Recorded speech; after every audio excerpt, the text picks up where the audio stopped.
పరమ పవిత్రమైనటువంటి మహాపుణ్యక్షేత్రానికి ఈరోజు దర్శనానికి రావడం జరిగింది. సమ్మక్క సారలమ్మ జాతరకు ఈరోజు దర్శించుకోవడానికి వచ్చాము. ఇప్పుడే దర్శనమైంది. మీరు చూస్తున్నటువంటి ఆ గద్దె సమ్మక్క తల్లిది. కొన్ని వేల మంది దర్శించుకుంటారు ఈరోజు. మరి ఆ సమ్మక్క తల్లి గద్దెను మీరందరూ కూడా దర్శించుకుంటున్నారు.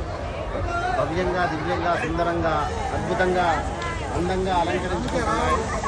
మరి అలాగే చూస్తున్నారు, చాలా అద్భుతంగా అలంకరించుకొని సారలమ్మ గద్దె. ఆ పక్కన గోవిందరాజును, ఆ పక్కన మణిద్ద మహారాజు.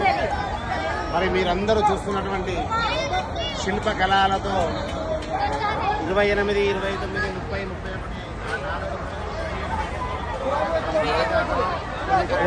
దర్శించుకుంటారు. మరి ఈరోజు రావడం జరిగింది. ఈ దర్శనము మీ అందరూ బాగుండాలని మనస్ఫూర్తిగా, విజయ భగవత్ బంధువుల మనస్సంకల్పితాలు నెరవేరాలని, ఆ సమ్మక్క సారలమ్మ తల్లి దీవెనలు ప్రతి కుటుంబానికి దక్కాలని. జై గురుదత్త, శ్రీ గురు.